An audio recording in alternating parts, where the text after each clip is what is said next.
The increased pressure on land from increased population and from increased incomes and economic activity inexorably drives up the price of land.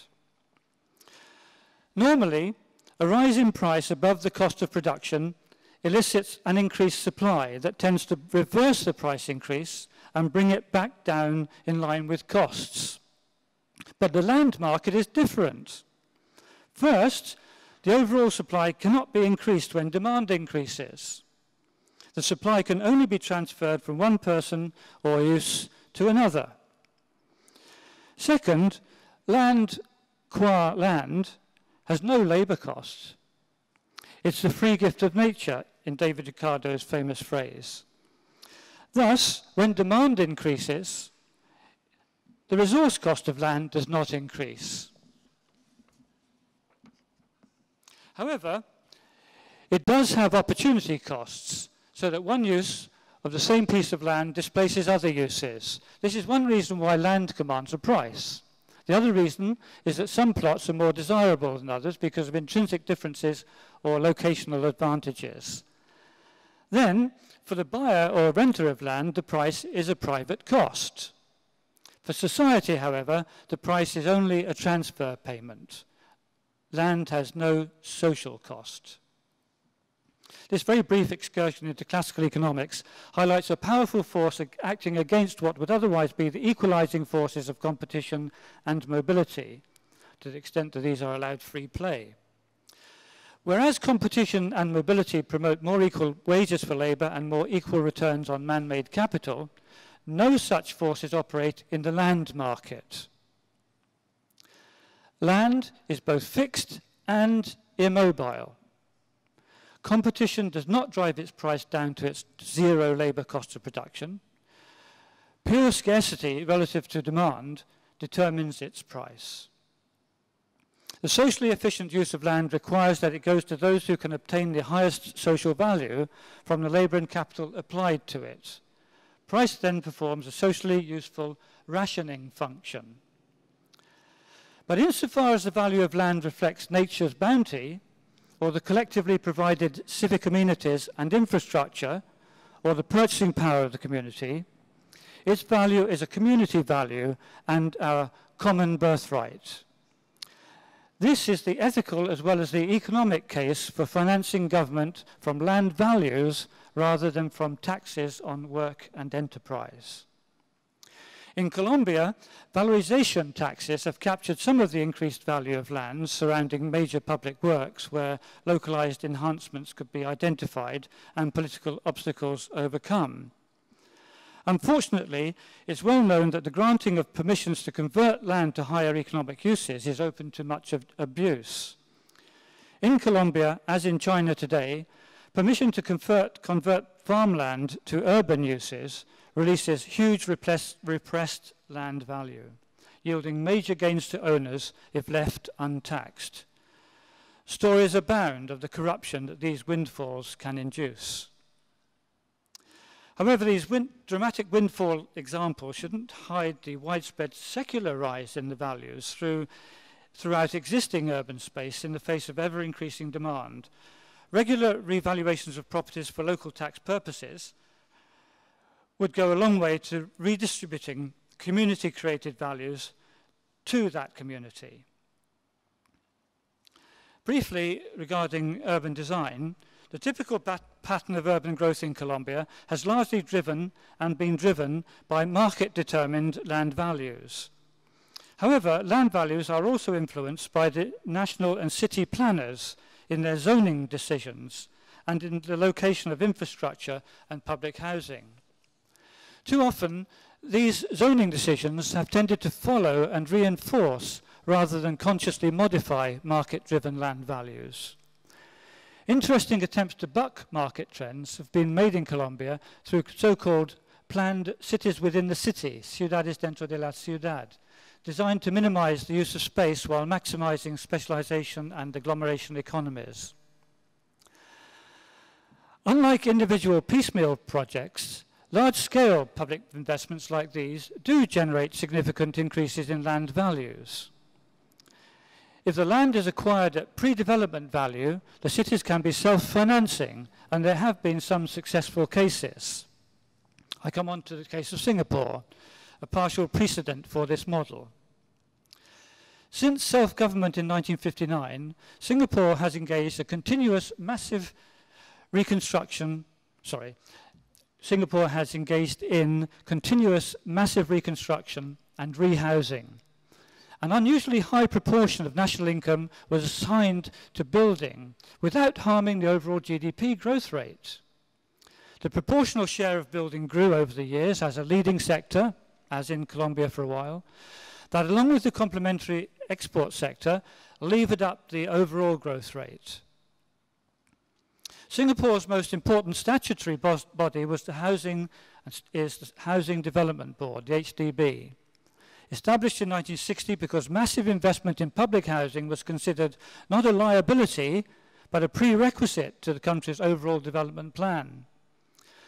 The HDB was given wide-ranging powers to acquire land and create self-contained new towns, housing large numbers in high-rise apartments with related buildings and services.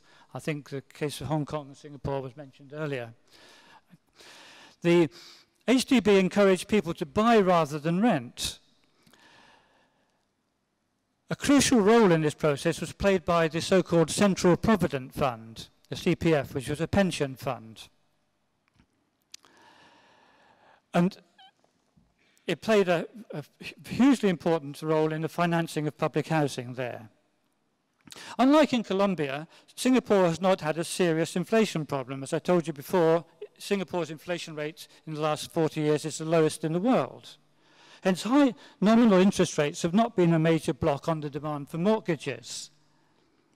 But the supply of funds has been a constraint on demand, with demand then being rationed by large down payment requirements. This constraint, this funding or financing constraint on the demand for housing, was progressively alleviated through high and rising compulsory contributions into the CPF pension fund by both employers and employees. Families have then been allowed to use their accumulated balances for both down payments and for their subsequent regular monthly mortgage repayments on their Housing Development Board flats or apartments.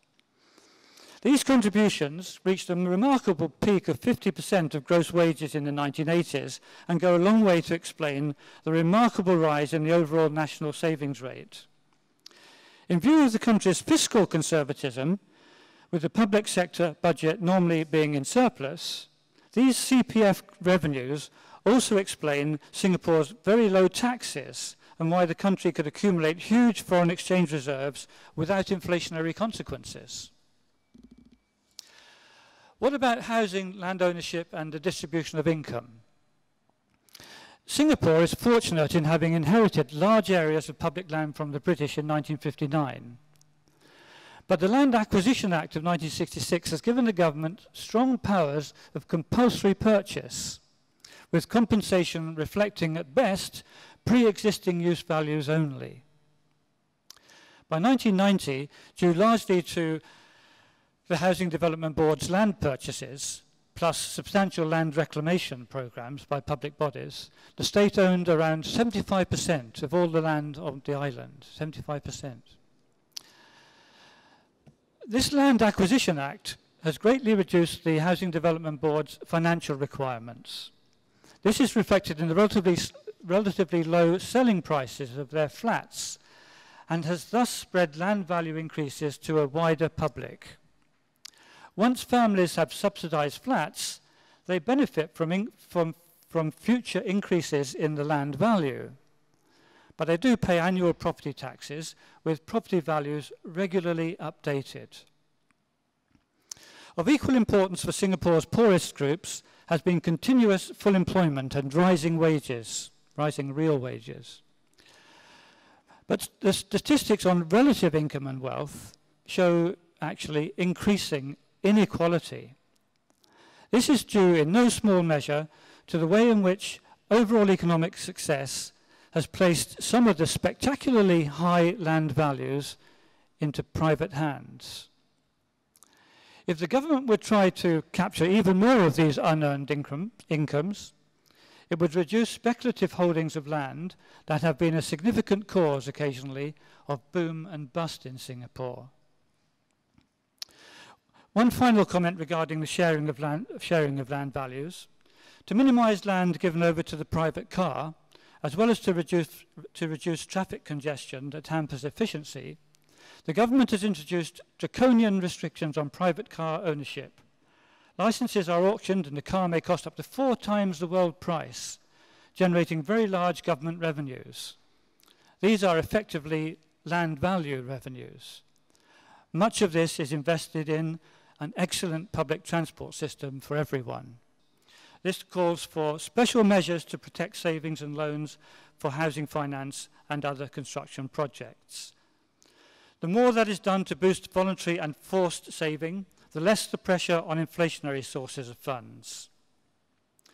In view of the social benefits of a well-housed population and the desirability of a good social mix, there is a case for subsidies, though budgetary constraints limit the role that subsidies can play.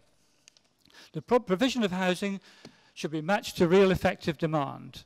Long-term mortgage repayments can be made more affordable if inflation and nominal interest rates are kept low and stable, as in Singapore. Next, China should avoid building new houses directly for the very poor, because only by building very basic structures on cheap land can the cost be covered by rents that the poor can afford. I also say that the indirect approach is more likely to be more successful. But this requires that China builds each year as many good new apartments as there are new families being formed. Next, the construction sector complements industrialization. It's not in conflict with it, as I've tried to show. Also, urban design should foster increased density to economize on land. This can be helped by restricting the growth of private car ownership. These revenues can be used to subsidize public transport. Lastly, economic growth goes hand in hand with rapidly rising urban land values, and these are the main source of increasing inequality. Governments must capture these land values and not be captured itself by vested interests. Leaders must fight bribery and corruption and improve their understanding of classical rent theory. Thank you.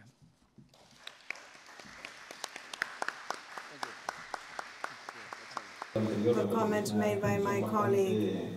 It is a quite interesting speech with lots of data, and it calls for a more in-depth analysis. In any case, the 3 models compared along the presentation, out of the 3 of them, the Colombian model is most similar to what we live in Argentina, and that is what I want to refer to briefly. Basically, because you mentioned it at the end of your presentation. There is a very specific phenomenon that takes place, especially in the development of urban areas after the 40s in Argentina. When the outskirts of Buenos Aires became developed, the so-called Greater Buenos Aires area, the housing creation process by the working class, which would then scale up to middle class, does not take place through the banking system or the banking sector.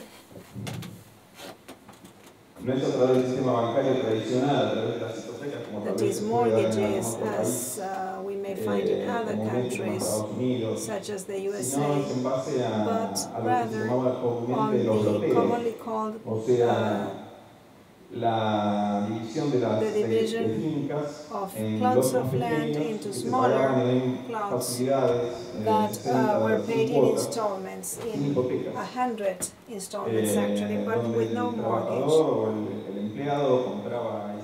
The worker or the employee would buy that home and and he or she would gradually build it brick on brick. This worked relatively well in the 40s, 50s and 60s because inflation was low and people would not turn to banking loans but to their own savings and effort.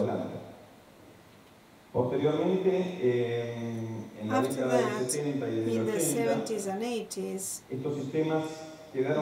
these systems disappeared. One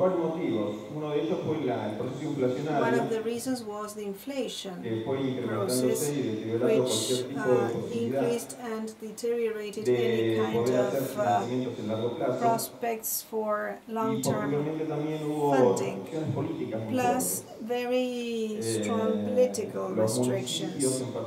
Municipalities in particular and provinces and municipal governments in particular did not encourage the development of these plot subdivisions, which allowed people to gain access to land in order to build their homes. This has continued to this date. It is impossible in the province of Buenos Aires and in the greater Buenos Aires area in particular to access land because the requirements imposed by municipalities and the provincial governments make it impossible. In addition, of course, to the corruption problem present in the outskirts, much of political funding comes from these type of business activities. So, in the case of Argentina, the